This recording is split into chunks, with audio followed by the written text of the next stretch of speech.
အိမ်ကလုံးဆောက်ဖို့အတွက်စာချုပ်ချုပ်မယ်ဆိုရင်စာချုပ်မှာမဖြစ်မနေပါရမယ့်အချက်တွေကိုလက်ရင်းနဲ့ရေးပြလိုက်ရပါတယ်နံပါတ်1ကကြတော့စာချုပ်ချုပ်ဆိုမဲ့သူတွေအကြောင်းပါရပါမယ်စာချုပ်ချုပ်ဆိုမိသူများဆိုတော့အိမ်ဆောင်မဲ့သူတွေပေါ့နော်အိမ်ဆောင်မဲ့သူတွေရဲ့ပြီးစောက်ပေးမဲ့သူတွေရဲ့ပေါ့နော်ပါရမယ်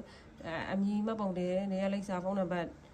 ်ပါရမယ်ပေါ့နော်ဒါကတော့စာချုပ်ချုပ်ဆိုမိသူများမဖြစ်မနေပါရမယ်ပြီးရင်နံပါတ်2ကကြတော့လုပ်ငန်းရဲ့အကြောင်းဆိုတာဘာလဲဆိုတော့နှစ်ထပ်ဆောက်မှာလားတစ်ထပ်ဆောက်မှာလားသုံးထပ်ဆောက်မှာလားလေးထပ်ဆောက်မှာလား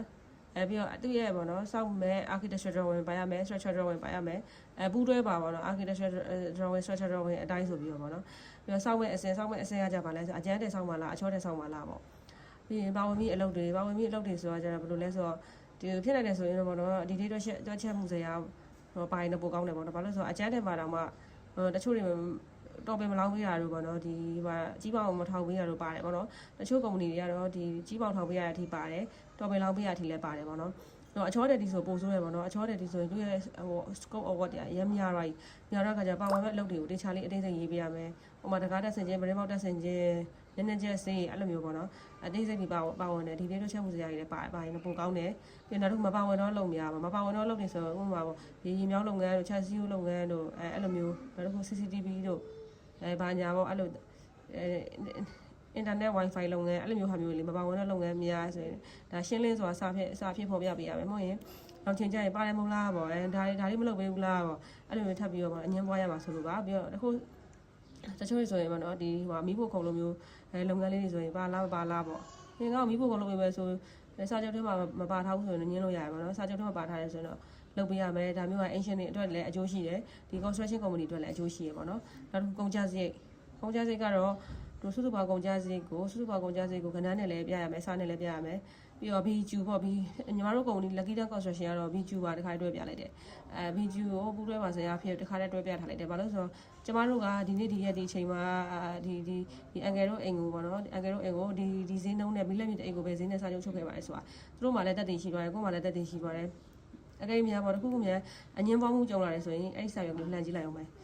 ကျမတို့ဒီမှာကုန်ကျစရိတ်ကဒီလောက်တွက်ထားပါတယ်ဆိုတာလုံးဝရှင်းတယ်ပေါ့နော်နောက်တော့ငွေပေးချေမှုအစီအစဉ်ဆိုရင်လုပ်ငန်းစဉ်အစလိုက်ငွေပေးချေရမယ့်အစီအစဉ်ကိုထည့်ရရမယ်အဲ့ဒါမှဆိုရင်တယောက်နဲ့တယောက်ကတော့မတူကြဘူးပေါ့နော်ပထမအရေးကိုတချို့တွေက90%ယူတာရှိတယ်တချို့က30%ယူတာရှိတယ်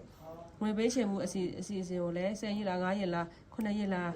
တရက်ကိုဘယ်လောက်ကြာမလဲဆိုတဲ့ဟာမျိုးပါမယ်နောက်တစ်ခုကကျတော့ PC ရက်ကတော့မဖြစ်မနေထည့်ရမယ်လုပ်ငန်းစာချုပ်ချုပ်တဲ့ရက်ကနေပြီးဘယ်နှရက်ပေါ့ပြီးစီးမယ် the completion date ပြီးစတင်တဲ့ရက်ပါရမယ်လုပ်ငန်းစတင်တဲ့ရက်ပါမယ်လုပ်ငန်းပြီးစီးမဲ့ရက်ပါရမယ်ပြီးတော့အကယ်၍များပေါ့နော် EOD ဆိုတာအချိန်တိုးပေးရမယ်အချိန်ကိုဘယ်လိုမျိုးအချိန်တွေကျွန်တော်တို့ကဒီမှာစီမံတရားပါမစ်ကမကြခင်ဆောက်လိုက်ပြီလို့ပေါ့စီမံကလာပြီးတော့ခဏရက်ခိုင်းလို့မလို့အချိန်တိုးပေးရမယ်ဆိုတော့စာချုပ်မှာပါရမယ်တခါတလေကြာရင် drawing ကိုဒီ drawing နဲ့သဘောတူထားပြီးတော့ပေါ့နော်ကလိုင်းရကစိတ်ပြောင်းပြီးတော့ဗောနော်ဒီပုံစံလေးနည်းနည်းပါးပြောင်းလိုက်ရတဲ့အတွက်ကြောင့်မလို့ထပ်တိုးပေးရမယ်ဆိုရင်လည်းထပ်တိုးပေးရမယ်ဆိုတာမျိုးလေးဒီစာချုပ်ထဲမှာတစ်ခါလေးရေးပေးရမယ်ပြီးတော့ကဲရများဗောနော်ဒီအင်ရှင်ဘက်ကနေပြီးတော့စတင်တဲ့ရက်ကလည်းအတိအကျပြီးစီးမရက်ကလည်းအတိအကျပြီးတော့အချိန်လည်းတိုးပေးထားတဲ့ဟာကိုမှနောက်ကျလုံးဝနောက်ကျသွားတယ်ဗောအကြောင်းမျိုးကြောင့်ဒီ construction ဘက်ကနေပြီးတော့လူမလာလို့ပစ္စည်းမရောက်လို့ဗောနော် construction ဘက်ကပြက်ကွက်မှုကြောင့်နောက်ကျခဲ့တဲ့ဟာမျိုးဆိုရင်ပေးရမယ့်တန်ကြီးတွေလည်းရေးရမယ်ဒါဆိုရင်အင်ရှင်တွေအနေနဲ့ပေါ့နော်ဒီလိုမျိုးစီကံကြက်ကလေးတွေထည့်ပြီးရေးရမယ်နောက်တစ်ခုအပြောင်းလဲအတွက် variation order ပေါ့ထပ်တိုးလုပ်ငန်းများရှိရင်အကြောင်းကြားဖို့သူကဥပမာပေါ့အင်ရှင်တွေကတူထပ်ပြီးထည့်ချင်တာလေးတွေရှိရဲအခန်းလေးထပ်တိုးချင်တာရှိရဲဒီဇိုင်းလေးပြင်ချင်တာရှိရဲပေါ့အဲ့လိုမျိုးထပ်တိုးလုပ်ငန်းများရှိရင်အကြောင်းကြားပေးရမယ်ပြီးတော့ဈေးနှုန်းပေါ့နော်မလုပ်ခင်မှာဆိုရင်လည်းဈေးနှုန်းကိုသဘောတူရမယ်အင်ရှင်ကပေါ့နော်ဒီဟာလေးပြင်ချင်တဲ့ဒီမှာစကားပြောနေလေဗီဒီယိုရိုက်နေပါလေဆိုတော့ဒါဆိုရင်နောက်နံပါတ်6အချက်ကကြတော့ဗာလဲဆိုအပြောင်းအလဲအတွက် variation order ပါနော်အပြောင်းအလဲအတွက် variation order ကြဘယ်လိုလဲဆိုတော့ဒီအိမ်ဆောက်တယ်ဆိုတော့ဗောတစ်သက်လုံးနေမှာဖြစ်တဲ့ကြောင့်မို့လို့တစ်ခါတလေကြာရင်ကိုကမဆောက်ခင်ရတော့မသိမြင်သေးဘူးဗောနော်ဆောက်ပြီးတဲ့ခါကျမှဗောနော်မြင်သွားတယ်ဗောနော်အဲ့လိုဆိုရင်ပြန်ပြီးဖြိုတာတို့ပြန်ဖြတ်တာတို့ပြန်ထပ်တိုးတာတို့ရှိရအဲ့လိုထပ်တိုးလုပ်ငန်းများရှိရင်ဒီ construction company ကိုလည်းအကြောင်းကြားရမယ်ပြီးတော့အဲ့လိုမျိုးအကြောင်းကြားပြီးမလုပ်ခိုင်းခင်မှာဗောနော်ဈေးတွက်ခိုင်းရမယ်ဘာလို့လဲဆိုတော့ကြာမလုပ်ခင်မှာဈေးနှုန်းကိုသဘောတူထားရမယ်ဗောနော်လုပ်ပြီးတဲ့ခါကျမှဈေးကုမ္ပဏီကလည်းလုပ်ပြီးရင်တော့ဈေးတင်ပါပဲဗောဒါတဘာပါပဲတချို့ agent တွေကလည်းအဲ့ဒါကိုနားလည်ရမယ်ဘာလို့လဲဆိုတော့ငါပြောင်းနေငါပေးရမယ်ဆိုတဲ့စိတ်ကိုရှိရမယ်တချို့တွေကကျတော့ပြောင်းပြီးမှမပေးချင်တာရှိရ ဟိုဒါဒီ construction အလကားလောက်ခိုင်းမယ်ဆိုတာမျိုးရှိရပါတော့တချို့အခုနောက်ပိုင်းဆိုအုတ်တစ်ချက်ကိုပေါ့နော်900ကျော်အရန်ကိုပေါ့နော်ဗာဈေးအရန်တက်နေတဲ့အချိန်မှာဆိုရင်တော်ရုံကုမ္ပဏီတွေနဲ့လည်းအလကားလုပ်ပေးဖို့ကြာတော့မဖြစ်နိုင်တော့ဘူးပေါ့နော်ပြီးတော့နောက်တစ်ခုအလုပ်သမားခတွေကလည်းရှားပါတယ်အလုပ်သမားခတွေလည်းဈေးအရန်ကြီးနေတဲ့အချိန်မှာဆိုရင်အလကားလုပ်ပေးဖို့ဆိုမဖြစ်နိုင်ဘူးအဲ့ဒါခါကျတော့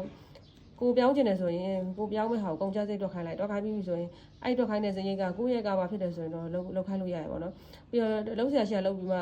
ရှင်းမယ်ဆိုရင်ကြာရင်ဘာဖြစ်နိုင်လဲဆိုတော့ဈေးနှုန်းတဘောမတူလို့ဆိုပြီးတော့လေဟိုတယောက်နဲ့တယောက်ညှင်းပွားစရာဖြစ်မှာဆိုလို့ပေါ့နော်နောက်တစ်ခု PC ရက်ကဒီဘက်အချမ်းမှာဆိုရင်ညီမတို့ကPC ရက်ကို start date နဲ့ completion date ဆိုလို့ပါတယ်ပေါ့နော်ဒါပေမဲ့ starting date လည်းရှိရပဲ completion date လည်းရှိပေးထားတဲ့ဟာကိုမှဗာလဲဒီမှာထပ်ပြီးပြောင်းလိုက်တဲ့ဟာအတွက်ရက်ထပ်မတိုးပေးရရှိရပေါ့နော်အဲ့လိုမျိုးဆိုရင်ရက်ထပ်မတိုးပေးဘူးဆိုရင်တော့မပြင်းနဲ့ပေါ့နော်ဒီထပ်တိုးလုပ်ငန်းများထပ်တိုးလုပ်ငန်းတွေရှိရဆိုရင် PC ရက်ကိုထပ်ပြီးပေးရမှာဘာဖြစ်လို့လဲဆိုတော့ကျတော့ထပ်တိုးထပ်တိုးပြီးတဲ့ခါကျတော့ PC ရက်ကြတာမပေးဘူးဆိုရင်ကျတော့ပြီးရင်ဒီဘက်ကကုမ္ပဏီကရော်ပေးရမယ့်ရက်တွေရှိတယ်နောက်ကျရင်ပေးရမယ့်ဒဏ်ကြေးဆိုတာရှိတယ်နောက်ကျရင်ပေးရမယ့်ဒဏ်ကြေးနောက်ကျရင်ပေးရမယ့်ဒဏ်ကြေးစီကံချက်ရှိရကုမ္ပဏီတွေနဲ့အဲ့လိုမျိုး PC ထပ်ပြီးတော့ထပ်တိုးလုပ်ငန်းလုပ်ပေးမယ်ဆိုရင် PC ရဲ့ရက်ကိုလည်းထပ်ပြီးတော့ရှေ့ကိုထပ်ပေးရမယ်ပေါ့နော် plus ထပ်ပေါင်းပေးရမယ်ပေါ့နော်ဒါလည်းအင်ရှင်တွေဘက်ကနေ automatic နားလည်ထားရမယ်ပေါ့နော်နောက်တစ်ခုပစ္စည်းအသုံးပြုမှု material ပေါ့ material မှာဆိုရင်ဘယ်လိုပစ္စည်းသုံးပါလဲအဲ့ဒီပစ္စည်းရဲ့ amortization ပါရမယ် grade ပါရမယ် site တွေပါရမယ်